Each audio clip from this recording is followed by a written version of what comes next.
One of the interesting things about Resident Evil Requiem, from a meta sense, is how the series seems to have lost its sense of identity.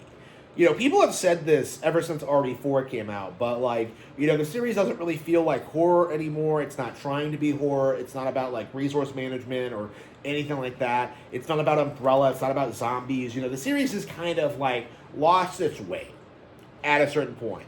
And a lot of that's due to like changing trends in the industry and like the demands of the public and just what the series grew into. But like at the end of the day, I do think Resident Evil as a brand has completely lost its identity and has no idea what it wants to be in the future and is just kind of inherently rooted in nostalgia. Like my core complaint with Resident Evil Requiem is how unwilling it is to move away from the past, how unwilling it is to move away from Raccoon City, how unwilling it is to move away from Leon as a character, how unwilling it is to grow and evolve as a franchise. Resident Evil 4 was a growth and an evolution for the series, and 9 feels more like a stagnation, where we're just doing the same thing again. Like, oh, here's Mr. X, oh, like, here's some liquors, oh, there's Hunk, oh. Like, none of this stuff really makes any sense and serves any purpose, but it's something that we keep seeing over and over and over and over and over and over and over again.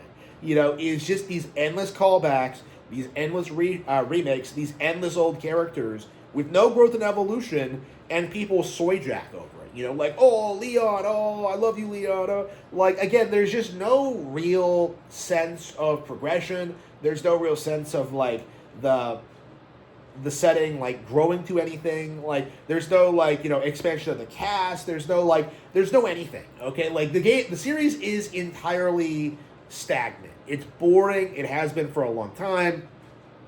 And maybe Requiem is a step in the right direction, but it's certainly not where it needs to be. It's definitely still stuck in the past. And one of the weird, like, byproducts of this, and something that someone pointed out to me on 4chan, actually, the Resident Evil 9 seems to be taking a lot of influences from the movies, the Paul W.S. Anderson movies, where Requiem is about a girl who Umbrella thinks is special, who is cloned over and over again so she can do something vague and mysterious. They're still operating like facilities under Raccoon City, with the sanction of the U.S. government, and like all these things are happening. These are plot points ripped straight out of the movies, okay? And it really makes me wonder about what Capcom's intentions are going forward, because continuity for Resident Evil seems to be all over the place. Because one of the things I noticed about Requiem is how it doesn't seem to take place in the initial timeline. It takes place in the remake timeline. So you don't see flashbacks to the PS2 days. You see the PS1 days. You see flashbacks to the remake 2 days. You see flashbacks to the remake, which of course has a completely different continuity where different things happen, characterizations are different. The remake completely botched the original's lore in a lot of cases. And now we have like a lot of contradicting elements when it comes to all these different aspects of Resident Evil. We're incorporating things from the movies. We're incorporating things from the remake. We're retconning critical concepts of what the brand is built on. Trying to whitewash the actions of like Oswald Spencer. I've seen people like try and backtrack on this. I've seen a lot of people try and tell you, actually, maybe Spencer was still a bad guy, but he just decided to adopt a little girl just because. It's like, no, absolutely not. Like, it was very obvious what they were trying to do with Spencer, but what's equally obvious to anybody who knows anything about the character in the series, it doesn't work.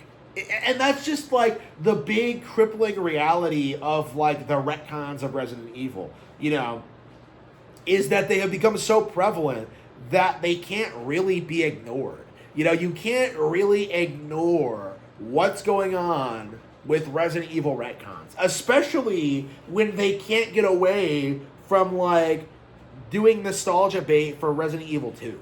Okay? You can't look at what this game is doing, what this game has done, what this game did with Raccoon City and like Leon and stuff like that. Like, where's Claire? You know, you're gonna have this entire plot about like, oh yeah, survivors from Raccoon City are having this are dying of a mystery illness like 28 years later.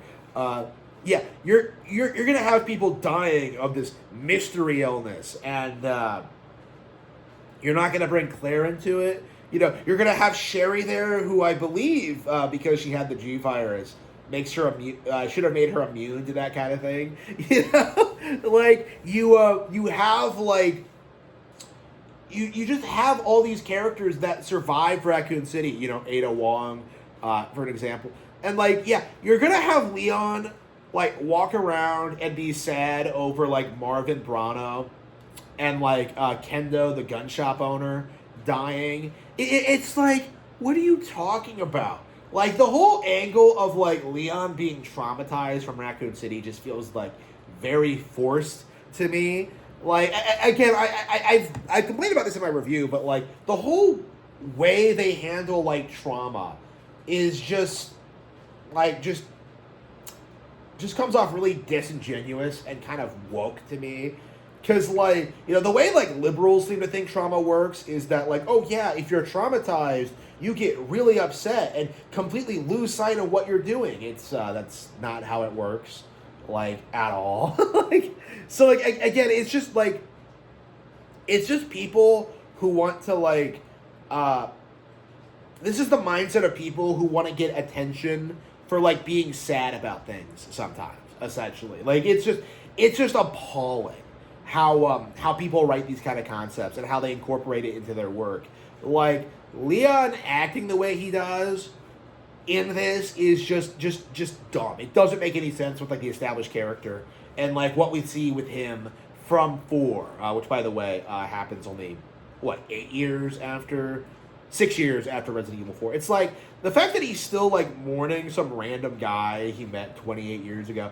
Like, come the fuck on. Nobody cares. It's just like, nobody fucking cares. Oh, I couldn't save you, Leon. It wasn't your responsibility. Like, come on. So, again, there are all these problems with, like, Requiem's story and how it depicts itself. But I think the core issue of it, like, at its core, like, the real problem we're having is that Resident Evil doesn't really know what it wants to be. I went back and played Village after I finished Requiem, and I instantly realized just how awful that game is. Like, I hate Requiem. I'm so upset with it, but like, Village is so bad that it's honestly kind of appalling. There's nothing good about it at all. And it kind of dawned on me just how little of an impact like 7 and 8 actually had on like the wider mythos. How like Ethan is boring and like unmemorable, how nobody gives a shit about anything that happens to him, how like nothing that happens in it is like really matters all that much for the lore. I think at one point they were trying to sell you on the idea that like Ethan was like some mutated like I don't know, freak of nature or something. Like there was like Ethan was supposed to be the next big thing for Resident Evil, and yet it didn't amount to anything. Like, nobody cares. And I don't think that's going to change going forward. I think more people are going to start acknowledging that Resident Evil 7 and 8 are complete nothing burgers. I think we're at the point where we need to stop, like, looking at this as, like, a serialized thing with a clear continuity and just kind of acknowledge that, like, yeah, everything in 7 and 8 didn't fucking happen. Like, it doesn't even need to be retconned because nothing that happens in it really matters. Like, it just didn't fucking happen in the actual core continuity. You know, 5 and 6 didn't fucking happen because they haven't been remade yet. You know, like, it's like, I don't know what Capcom intends to do going forward with these games, but like, what we're seeing is just that they're becoming lazier and stupider, and it's only going to get worse from here.